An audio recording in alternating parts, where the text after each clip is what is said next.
Hola, ¿qué tal? Muy buenas noches, bienvenidos a Noticias 22. Qué gusto saludarlos cerrando la semana este viernes con Karen, con Rafa. Hola, Laura Regis en la interpretación de lengua de señas mexicana.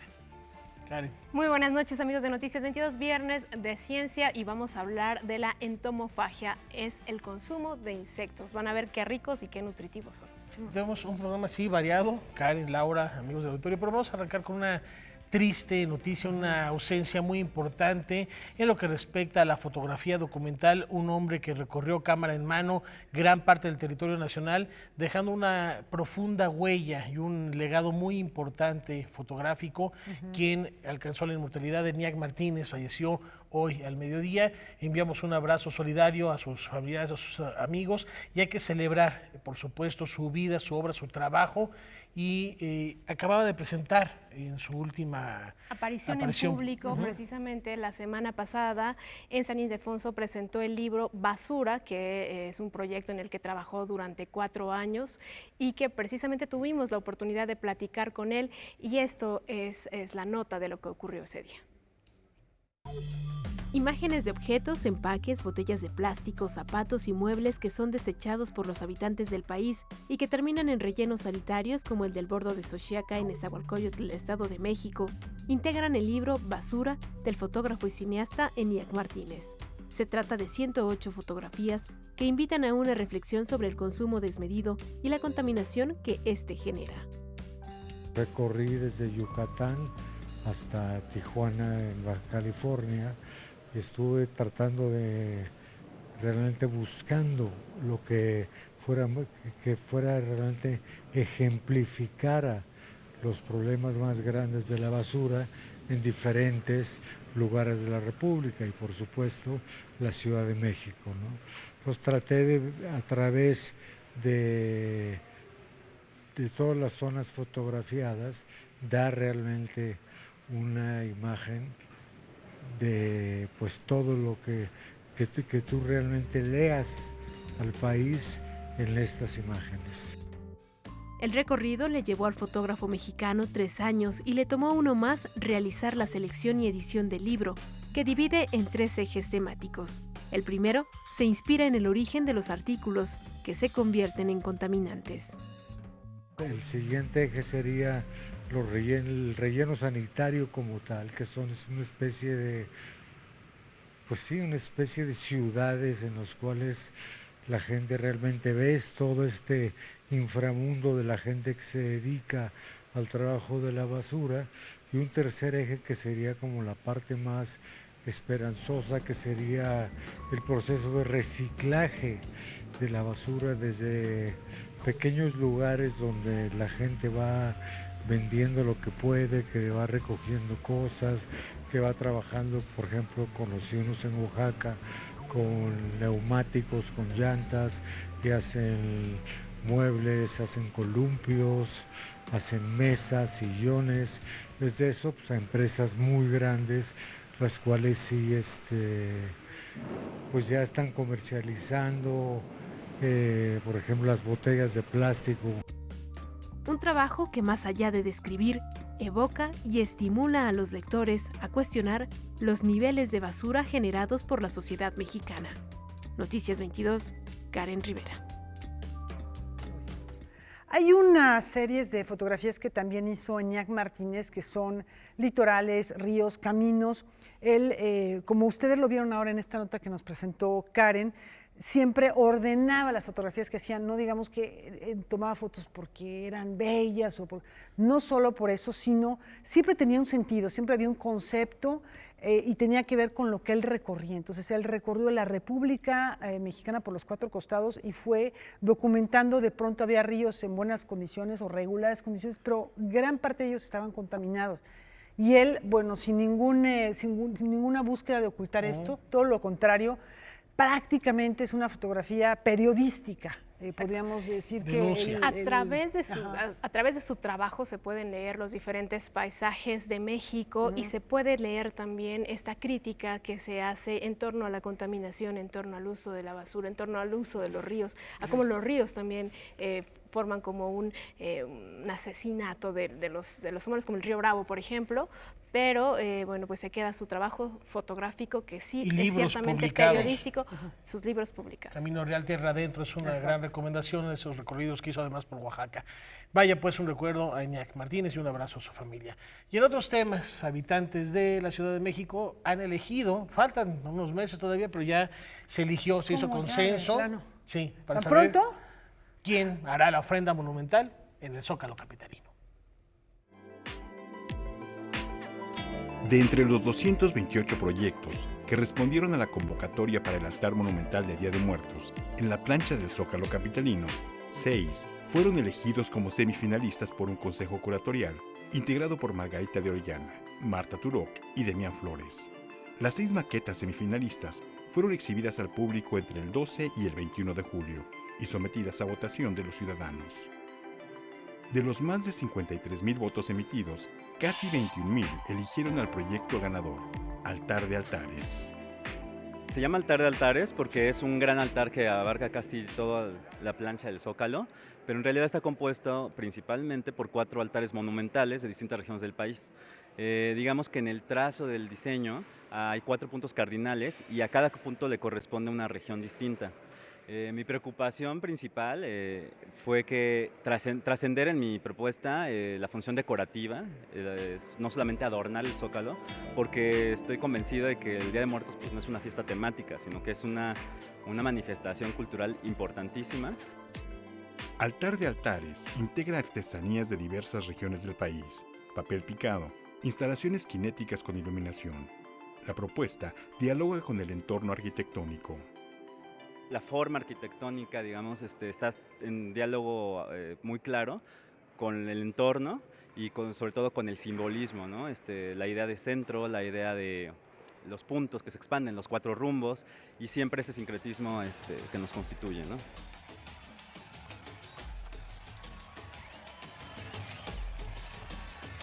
Si bien Vladimir Maisling reconoce que el rodaje de la película de James Bond, El Agente 007, hace algunos años en las calles del centro histórico, reavivó el interés por la tradición de Día de Muertos y también dio origen a su desfile, de igual modo, considera que se debe volver a una verdadera raíz de la festividad.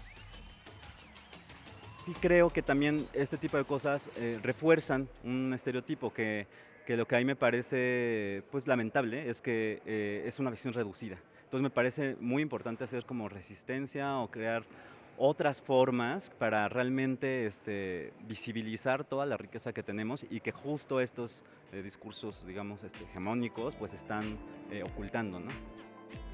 Vladimir Maisling se hizo acreedor a un premio de 100,000 pesos.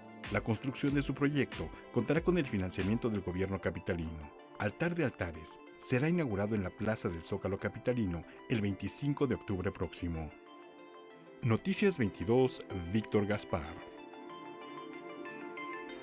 Bueno, pues ya veremos en este espacio monumental de la Ciudad de México cómo queda esta ofrenda de ofrendas.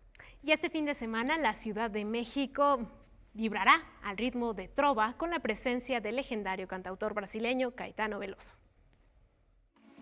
Sou a sereia que dança destemida Iara, água e folha da Amazônia. La figura clave del movimiento musical tropicalísimo de los años 60, que surgió con la intención de renovar la música brasileña a través de la fusión de elementos de bossa nova, rock and roll, psicodelia y la música tradicional de la Bahía y el fado portugués. El cantautor Caetano Veloso encabezará junto con Óscar Chávez el concierto inaugural del Festival Cantares, fiesta de trova y canción urbana.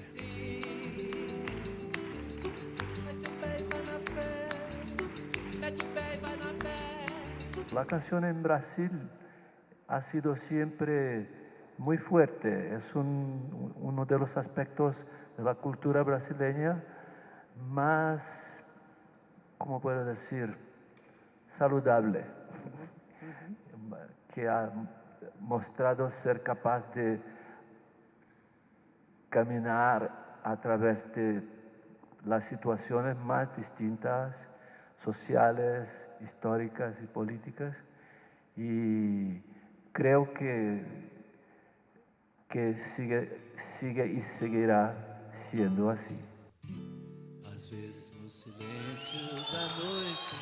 Junto con Tita Parra, Fernando Delgadillo y Leticia Servín, el músico brasileño saldrá al escenario el sábado 27 de julio en las islas de Ciudad Universitaria.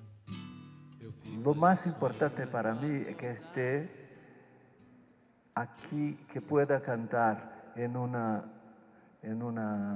celebración organizada por la universidad y seguramente con mucha gente que estudia, mirando los espectáculos y asistiendo y para mí es ya muy importante que hayamos podido venir a México. El cantautor llegó a México acompañado de sus hijos, con quienes comparte en ocasiones especiales el escenario.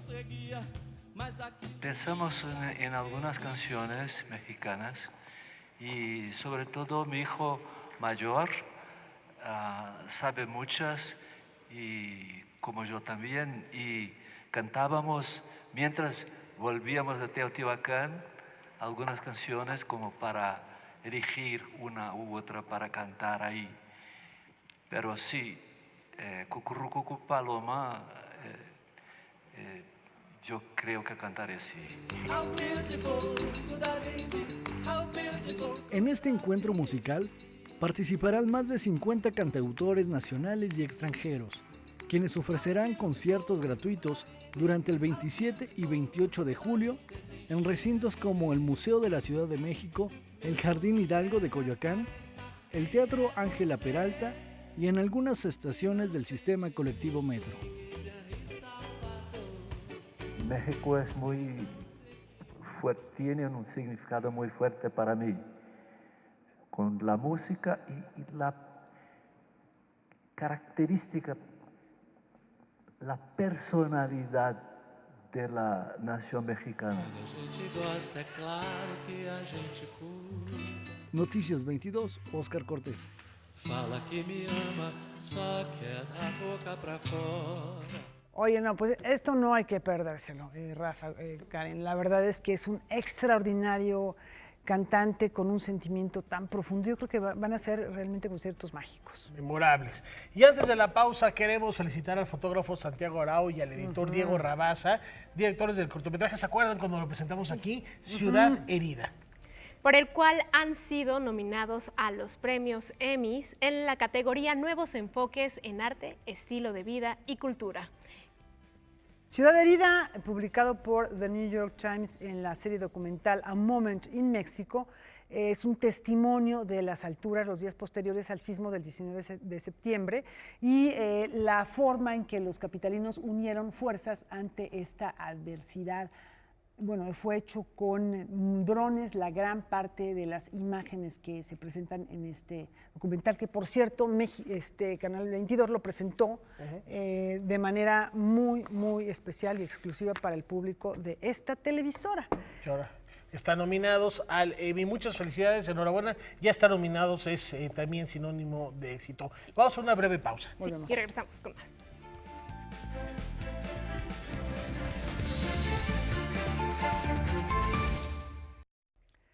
Han pasado 20 años desde el día en que Sergio Pitol entró al selecto grupo de plumas que han recibido el Premio de Literatura Iberoamericana y del Caribe, Juan Rulfo. Antes de él lo ganaron autores como Nicanor Parra, Juan José Arreola, Augusto Monterroso, por mencionar solamente algunos cuantos. Vamos a recordar esto. Hace 20 años, un jurado presidido por Raúl Padilla y compuesto por Hugo Vega, Ramón Shirao, Gianfranco, Seymour Menton, Julio Ortega, Arcadio Díaz Quiñones y Saúl Yurkiewicz otorgaba al escritor Sergio Pitol el Premio de Literatura Iberoamericana y del Caribe Juan Rulfo por una obra descrita como de calidad excepcional y una apasionada y escrupulosa fidelidad a la literatura. A 2 décadas de esta entrega, el escritor Hugo Valdés recordó al autor jalapeño con una conferencia en el Instituto Nacional de Estudios Históricos de las Revoluciones de México. Ahí, describió la literatura de Sergio Pitol como una obra inclasificable, dado sus vínculos con literaturas como la rusa, la inglesa o la polaca, pero siempre con la lengua materna en el horizonte. sobre todo se ven los cuentos, en la una veintena de cuentos. Sus personajes se mueven en ambientes cosmopolitas que él conoció bien por su labor como diplomático, como viajero, como traductor, pero sus personajes siempre son mexicanos en el exilio, ¿no? Están a veces en situaciones límites, en situaciones ridículas o estrambóticas, pero están ahí en ese juego que los ponía en una situación límite, pues para resolver o hablar de su visión de la condición humana, ¿no?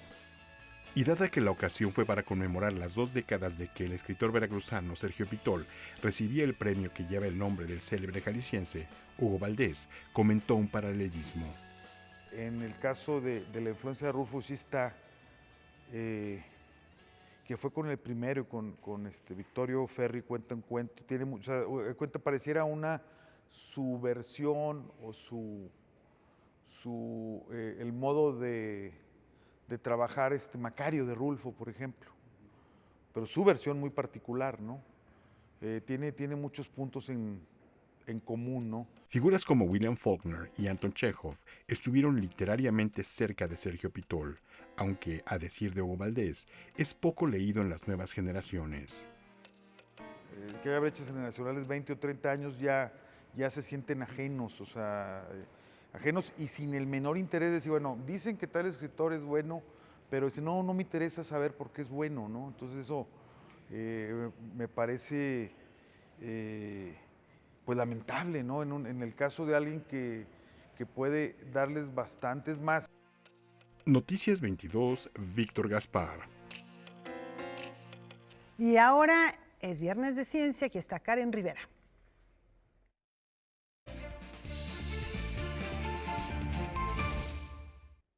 Viernes de Ciencia, Rafael, eliminar la ciencia en movimiento. Y bueno, ¿te gustan los insectos? Depende para qué y en dónde y a qué hora. Escamoles, gusanos de maguey. Bueno, hay muchísimas chapulines, diferentes insectos forman parte de la dieta de los mexicanos. ¿Cuáles son las ventajas de consumir estas especies? A continuación, la siguiente información. Imagina ver su película o serie favorita mientras saborea como botana un platillo de hormigas chicatanas a la leña. Esta especie voladora de color rojizo y cuerpo alargado se reproduce en épocas de lluvia y se consume principalmente en comunidades de Oaxaca. Como ellas, diferentes insectos forman parte de la dieta alimentaria de la población mexicana desde tiempos prehispánicos. Y no se debe solo a su sabor e inocuidad, es principalmente su valor nutrimental lo que los hace tan especiales. La entomofagia es el consumo que tenemos los seres humanos de los insectos y de sus productos que pueden ser comestibles y de todo lo que va alrededor. Como la miel, por ejemplo, que es producto de las abejas, no nos estamos comiendo las abejas, pero sí uno de sus productos. México tiene un papel importante porque es el país más entomófago del mundo.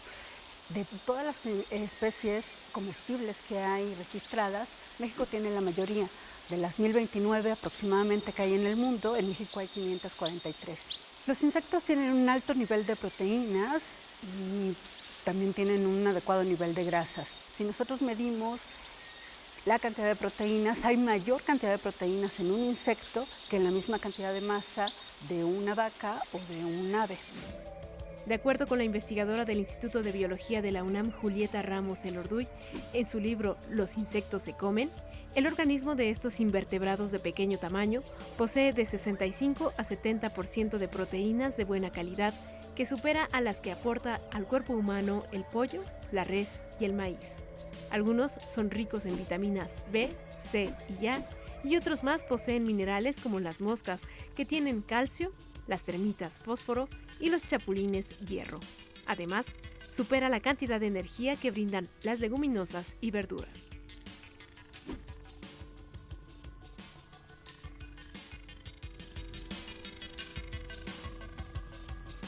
Otra de las ventajas de consumir estas especies es que su cría emite menos gases de efecto invernadero que la ganadería y puede ser una fuente de ingresos para quienes los cocinan.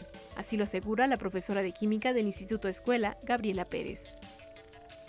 Nosotros en el Instituto Escuela asistimos desde hace 5 años a un congreso internacional que se refiere sobre protección del ambiente.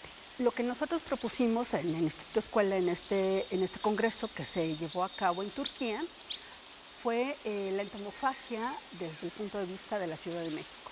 La Ciudad de México tiene todo el potencial para que la entomofagia sea una actividad sustentable.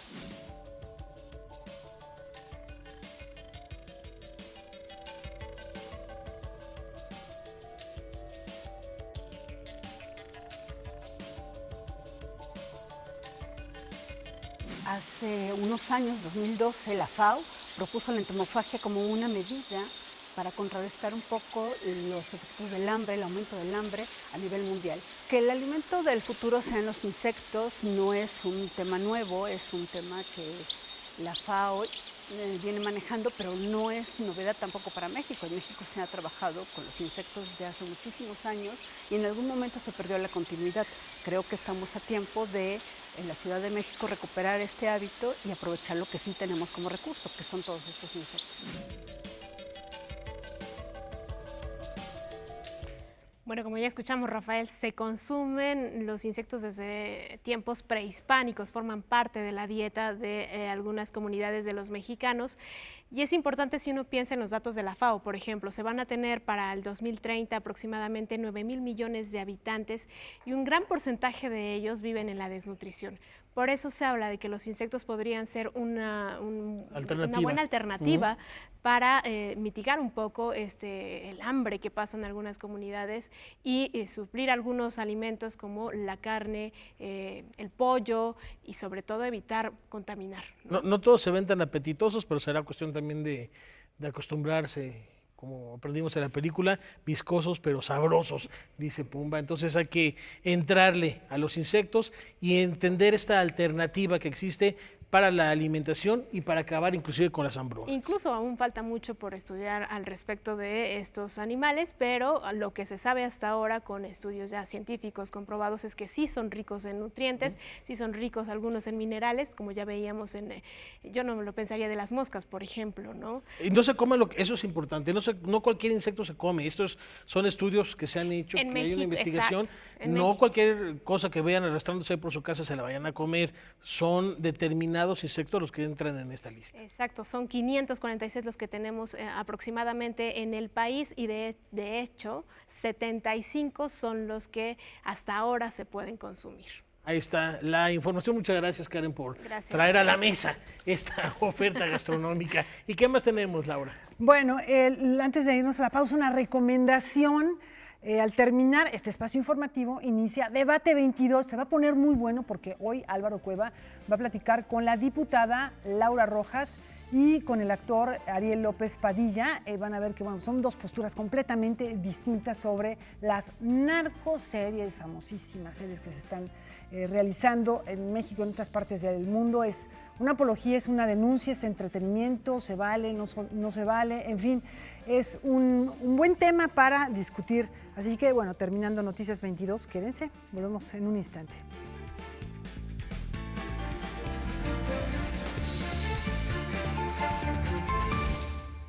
Rafa, ¿nos vamos a Guanajuato? Allá está Huemansin Rodríguez y nos platica cómo se vive el Festival Internacional de Cine. Hueman, ¿cómo estás? Muy buenas noches.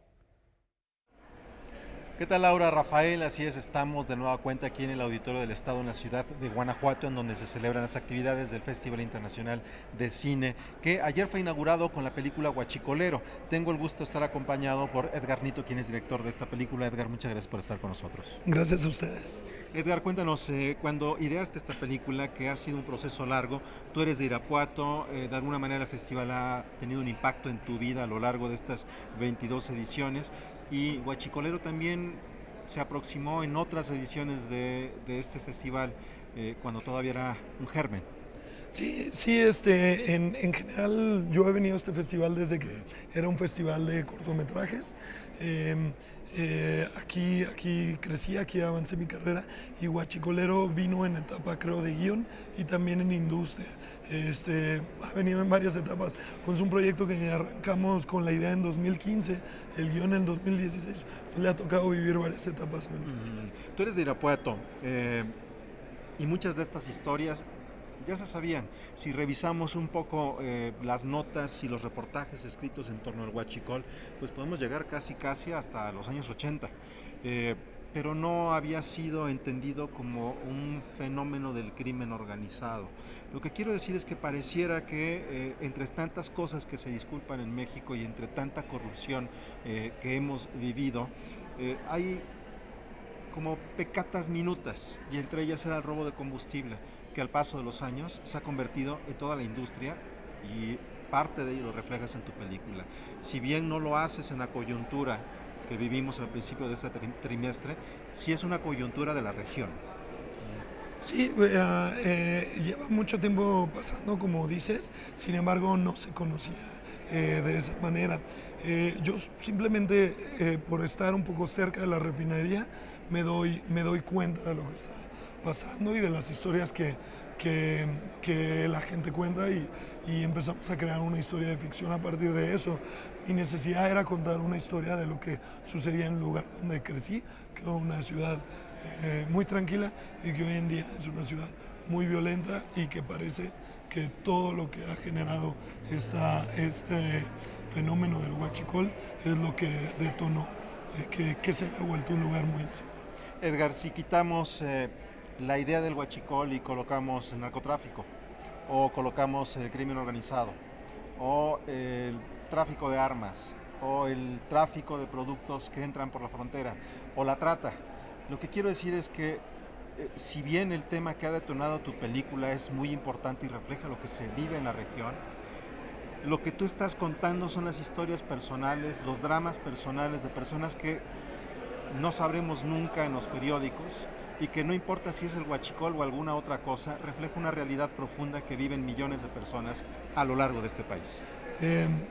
Para mí la película habla sobre, es un poquito de una crítica sobre la sociedad capitalista en la que nos tocó nacer y vivir, de la cual es prácticamente imposible salir, de cómo esto genera una gran diferencia entre la gran riqueza y la gran pobreza, y que haya una gran parte de pobreza genera este tipo de acciones que desembocan en el crimen organizado, independientemente de, como tú dices, lo llames narco, huachicol o N otras actividades ilegales. Y bueno, por último, es una historia de amor.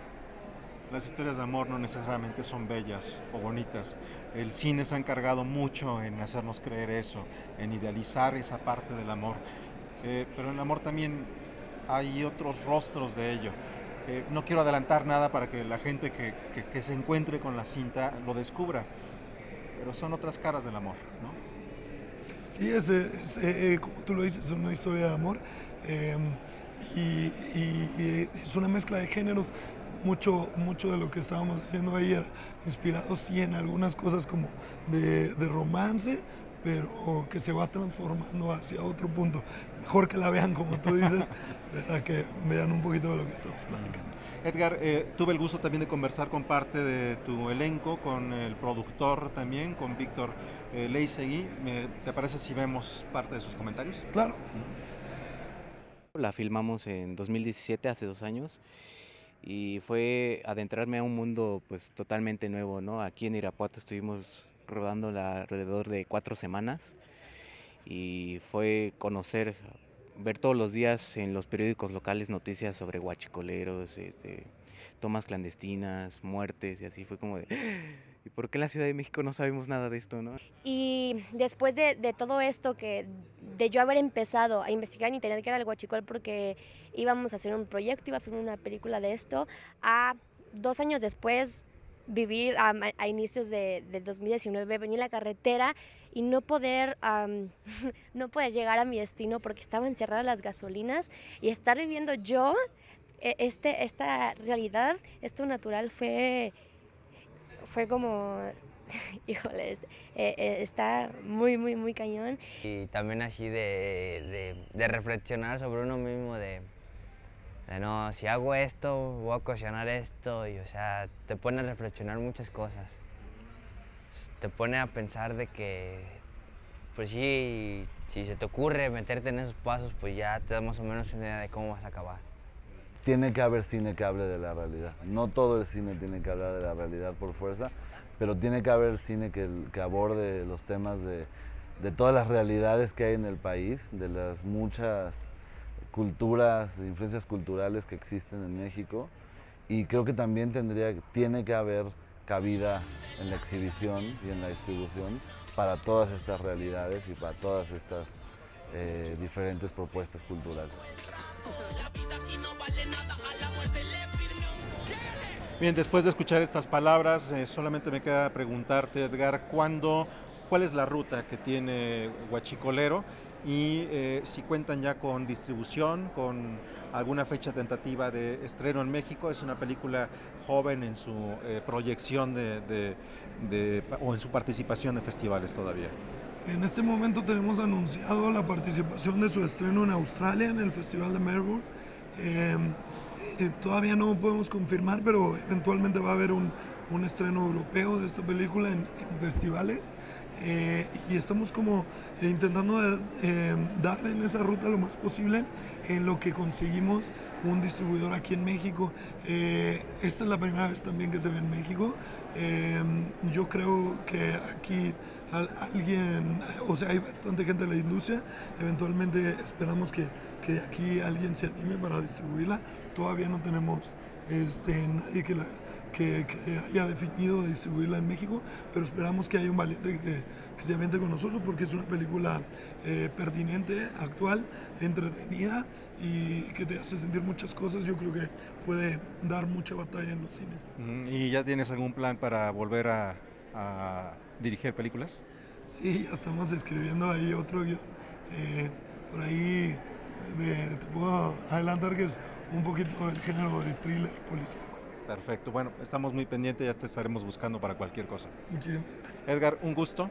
El gusto es mío. Un gusto, y bueno, él es el director de Huachicolero, la película que estrenó este festival y que en verdad era una cinta muy esperada. Vamos a compartir más cosas con ustedes. Cuando llegamos ayer aquí al GIF, justo nos encontramos en el camino con una noticia, con declaraciones en la Cámara de Diputados, en donde si habría apoyo o no, un apoyo muy específico, que se anunciaba que no necesariamente se tenía que apoyar documentales, óperas primas o cine de arte, y que iban a apoyar a cine que redituara en taquilla. Esto es lo que se dijo en la Cámara de Diputados, que lo pudimos leer en periódicos como El Sol de México, como en La Jornada, lo que provocó a lo largo del día una serie de reacciones muy interesantes en redes sociales. Pero ¿qué les parece si vamos ahora con José Antonio Valdés Peña? Él es crítico de cine y está participando aquí en el Festival Internacional de Cine de Guanajuato, quien comentó al respecto lo siguiente. Creo que hay que ver qué camino va a seguir estas cuestiones. Creo que es un discurso bastante fallido, porque al final de cuentas el cine es un arte que expresa el lugar, el tiempo, el espacio y la cultura de donde sale. Creo que el decirle no a una ópera prima es cerrarle la puerta a un nuevo realizador. El no apoyar un documental es cerrarle la puerta a una forma distinta de ver tu realidad. El apoyar un cine concebido comercialmente, que no es que todo el cine comercial sea malo, al contrario, hay muy buenas propuestas del cine comercial, pero la concepción es distinta a la de un cineasta que quiere expresar su visión del mundo. Entonces, espero que esto no sea más que un discurso fallido, que sea una idea que finalmente no prospere, porque cierras puertas, y creo que al contrario, tenemos que abrir. El cine es algo, y la cultura es algo donde las puertas generalmente se abren, y el apoyo tiene que existir, porque pues finalmente, sobre todo como se ha ido haciendo en la historia del cine mexicano, el Estado juega un papel muy importante en la producción artística. Como les decía, a lo largo del día hubo muchas respuestas. Por ejemplo, en el caso de Fernanda Solórzano, en su cuenta de Twitter puso lo siguiente: así nomás de entrada me gustaría preguntarle, se refiere al diputado Sergio Mayer, qué entiende por cada una de las categorías que menciona. Y luego pasamos a lo siguiente. Y esto porque la declaración, como ha sido replicada en medios de comunicación del diputado Sergio Mayer, dice que este crédito blando no contempla el apoyo o fomento a nuevos realizadores que pretendan hacer cine documental, de festival ni óperas primas, sino películas comerciales que puedan recuperar dinero en taquilla. Como escuchan, pues la declaración es muy fuerte, la redacción es muy fuerte. Por ello, ayer en la noche, después de que tuvimos nuestro enlace con Noticias 22, aquí estuvo presente la directora del Instituto Mexicano de Cinematografía, María Novaro, quien hizo la siguiente declaración al respecto. No se ha reducido ni un peso en los fondos de apoyo al cine mexicano, ni se va a reducir.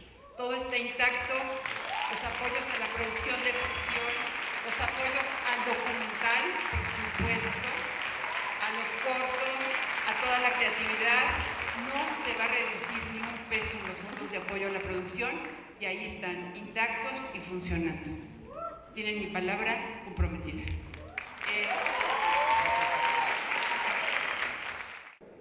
Como hemos escuchado, María Novaro dice que está su palabra de que no se afecta a los apoyos ya contemplados.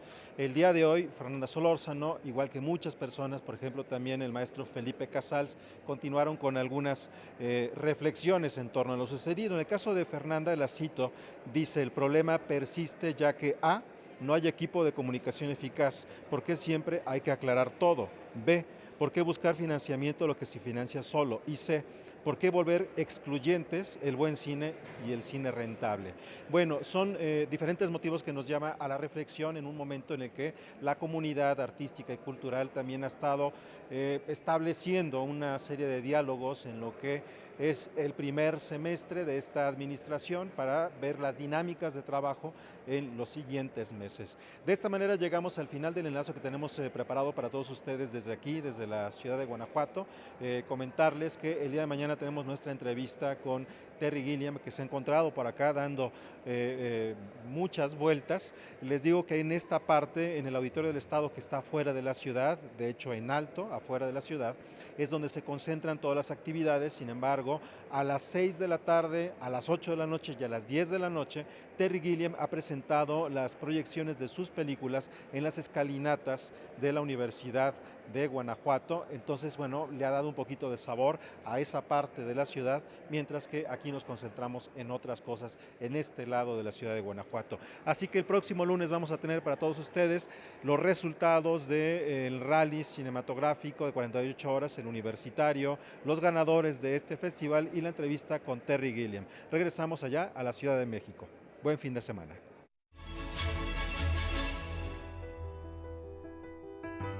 Gracias por este reporte al equipo que está allá en el GIF. Igualmente, buen fin de semana y estaremos al pendiente de estas entrevistas. Recuerden que muchas de ellas se transmiten a través de las plataformas digitales de Noticias 22 y el lunes el resumen completo. Karen.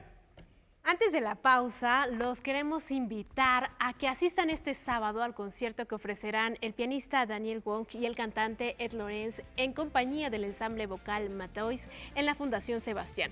Este recital lleva por título La poesía del jazz, el jazz de la poesía, y contará con la participación de la poeta Dulce Shank. La cita es mañana a las 7:30 de la noche, no se lo pierdan. Con esta información vamos a una breve pausa y regresamos con más porque es Viernes de Música.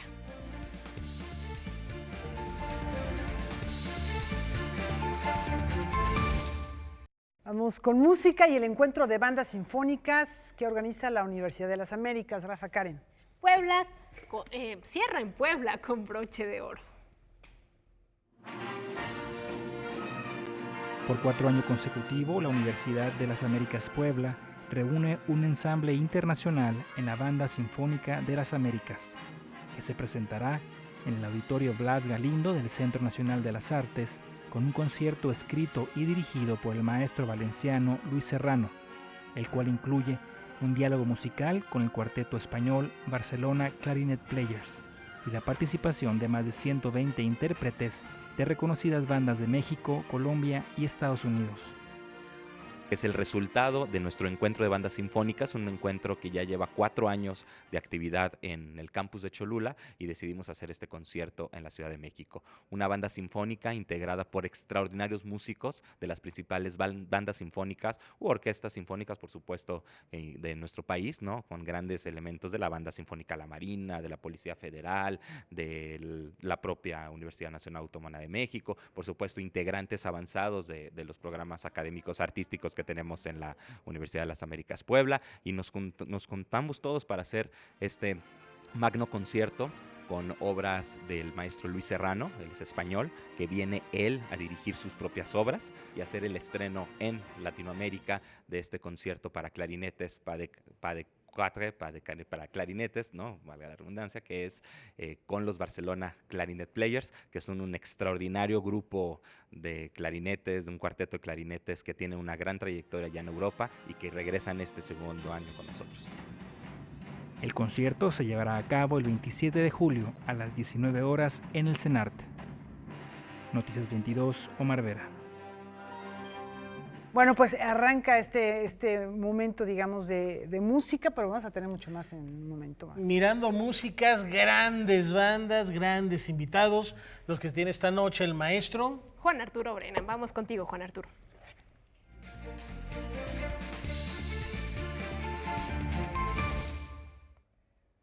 ¿Qué tal? Buenas noches, gracias compañeros, buenas noches a ustedes también. En efecto, un poco en continuidad con el último par de notas que tratan de cosas muy similares, déjenme contarles que ya inicia el día 7 de agosto el Big Band Fest del Lunario del Auditorio Nacional y les vamos a hablar un poquito de generalidades, pero lo específico es que uno de esos conciertos vale doble y triplemente la pena. Y para que sepan ustedes por qué, les voy a presentar a mis invitados.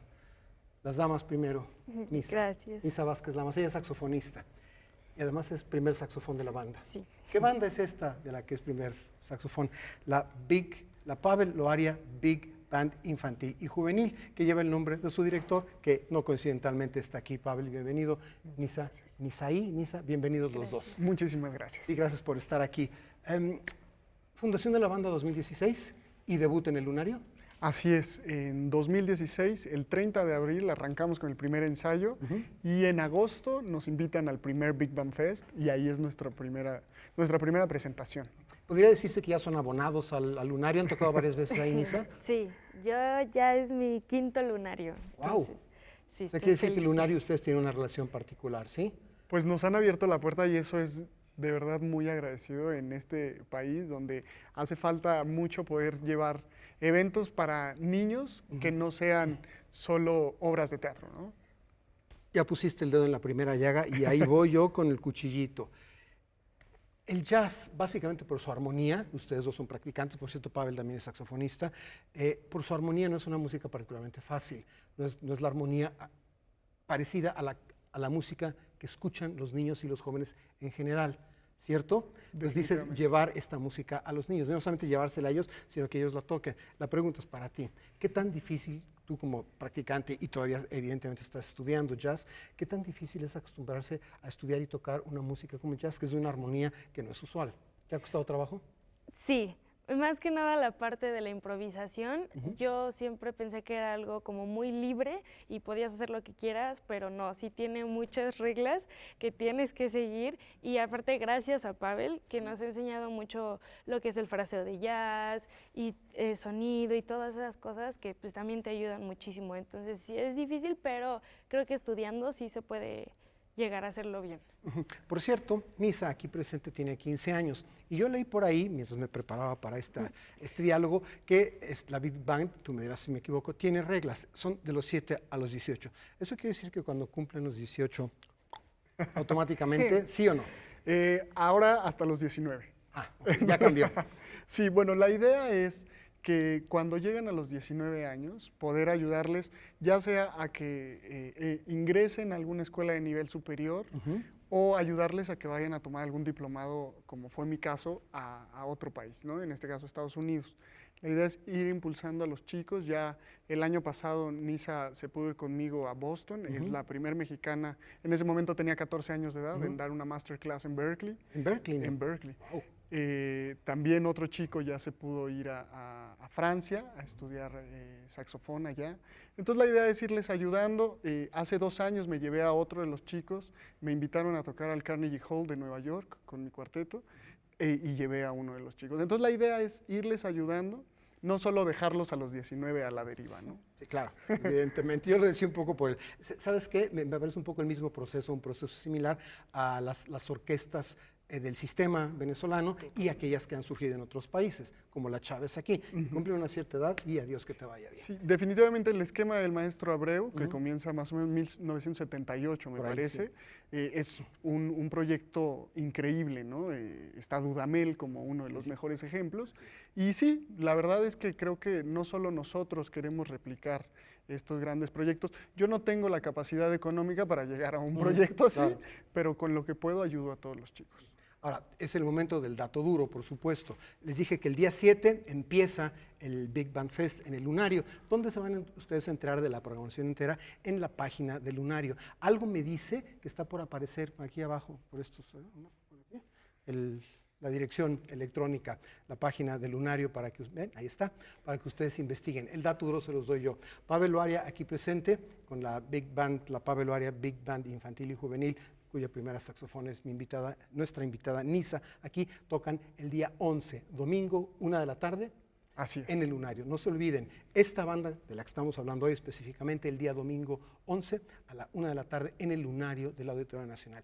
Y además, ¿qué creen? No tocan solos, tienen ustedes un par de invitados absolutamente de primera. ¿Los digo yo o los dices tú? Yo. Venga. Alex Mercado en el piano y Iraida Noriega en la voz. Es decir, dos invitados absolutamente súper lujos, son dos de nuestros mejores jazzistas, Alex Mercado en el piano, Iraida Noriega en la voz, o sea, no tiene pierde, y además acompañado con esta banda que sí, créanme, toca con una enjundia muy particular. Entonces hay que irlos a ver, sí, porque es muy particular ver a esta banda por la electricidad, la energía con la que tocan. Y si ustedes quieren una muestra de eso, pues la costumbre aquí es que músico que viene, músico que toca. Y Nisaí ya pagó su cuota, y pagó su cuota tocando para nosotros y para ustedes una versión muy suya de Burke's Works. ¿Por qué Burke's? Porque John Burks Gillespie era el nombre real de, ya saben quién, Dizzy Gillespie. ¿Te escuchamos? Okay.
Mil gracias por haber tocado para nosotros. Esto que tocó Nisa para nosotros y para ustedes aquí es una muestra, por decirlo de una manera coloquial, que no solo de trompeta vivió el gran Dizzy Gillespie, el de los cachetes this big y la trompeta que apuntaba al cielo, ni más ni menos, ¿cierto? Así es. Y como tú acabas de tocar, necesito hacerte una pregunta importante a ti. Tienes 15 años. ¿Ves en tu futuro una carrera dedicada íntegramente a esto, o el saxofón y la Big Band de Pavel es un paso para después ir a otro lado? O todavía no lo sabes, no tienes que darme una respuesta concreta del todo. Pues lo que sé es que sí me quiero dedicar completamente a la música y que quiero seguir estudiando jazz específicamente. Me gustaría también ir a estudiar a Estados Unidos, pero regresar a mi país, porque, bueno, me encanta mi país y siento que aquí hay muchas oportunidades. Entonces, sí, estudiar música sí quiero muchísimo.